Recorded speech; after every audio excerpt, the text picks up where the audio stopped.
Hey guys, and welcome back to the channel. I'm Z More the Dad in DPS, and we are back with another episode of The Good, The Scrap and the Scrip, a series where I review weapons in Appalachia and see how well they put holes in freaks. But before we get onto that, don't forget to leave a like, a comment, and subscribe. The question is how long you can last with the Keg Stand. So, the Keg Stand, a vampire's 40 swing speed, take 40% less damage while power attacking Tenderizer. It's a pretty awesome looking weapon, one that is available from Meat Week, which will be coming up soon when I record this, though it's probably on right now. Oh god, please don't be on right now. Either way guys, let's see how well this weapon does. So, two-handed melee weapons. Now, if you guys have watched the channel for any amount of time, you know damn well that I don't review melee weapons in general very often.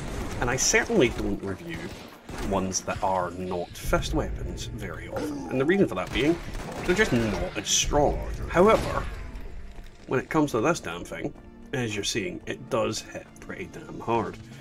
It's not to say that two-handed weapons are weak in general, it's just as a rule of thumb, they are just not as strong as the fist weapons because they don't get as much perk utilization and they just don't work as well.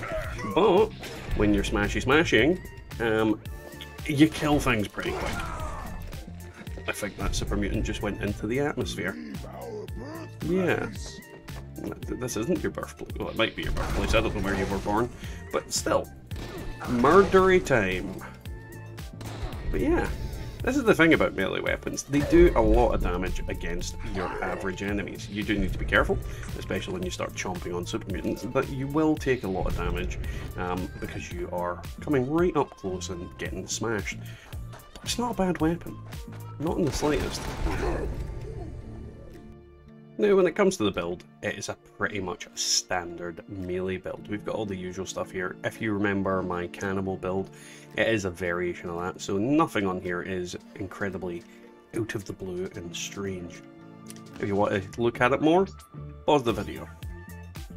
Now you know where this pretty much leads to. We're here to see the big old stinky git that Jeff is, and I'm going to beat him with the tenderizer until he's tenderized.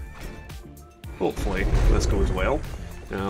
Jeff is a big grumpy get, so it could go badly depending on how we do this, but as you're seeing, he is a level 100 glowing behemoth. Oh god, I keep eating Jeff by accident when using this character. But yeah, took him down pretty easily. Now, as with Jeff's demise, we inevitably end up here, in the place where the Queen resides.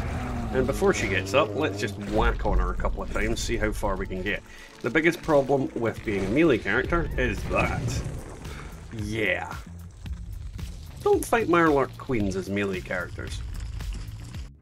And with the Queen thoroughly beating my ass, we have moved on to this. Now, this is an actual rare opportunity, because this is melee day, and as you're seeing, these cultists get smashed like beating crabs with a hammer.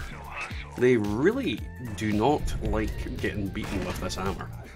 I mean, literally, that's every single one of them has exploded in one hit so far, so you know, there's that. Smashy.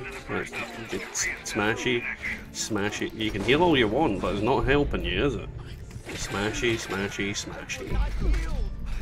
Jesus Christ, this is completely tearing these guys apart. This is the thing about this weapon. It is very high damage, it's very good. It has the disadvantage of being slower swing speed than your fist weapons. You get less explosions than your fist weapons, but it doesn't really stop it.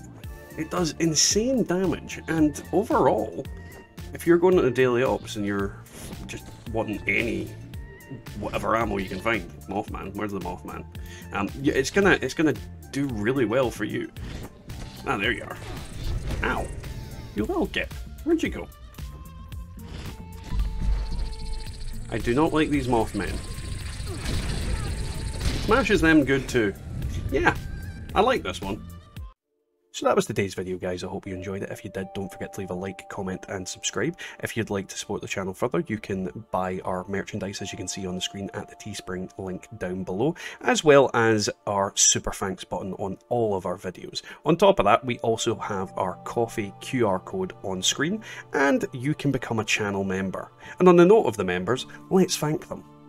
So, let's thank our chosen undad. We have Golty, Deofing Gaming, the BDP, Bubba Doodle Mom, Scott S, TFE Archive, Philip Duda, Call, PT Buns, Devilman Games, Peggy McKnight, Randy Williams, Lord Tachanka, Cursed Illusion, Genkai, Jocko Horror, General Kenobi, E, Mr. Free, Patrick Kavanagh, and Hanser, followed by our dad's army members, Wyatt Blackburn, Waller is Me, Colin G, Matazbo, Marcus Carrasco, Numpty, Sickleman, James Colsrud, Prof and 7.back, Country Boy Stevens, Victor P, Reaper Gaming, Victrix, Evil Rat, and Folivora Zinafra. Big thank you for each and every one of your continued support. I hope you enjoyed the video. And yeah, so tonight's weapon, I absolutely love it. It is very good. Very, very good at smashing enemies like a hammer would a nail. Don't get me wrong, double-handed melee weapons are not as strong as they technically maybe should be. I mean, fist weapons are the strongest melee weapons no matter but which way you go, because of the sheer amount of perks that, you know, can work with them and the armor penetration you can get with them. But they do work really well. Either way, guys, I'll catch you next time in the Wasteland.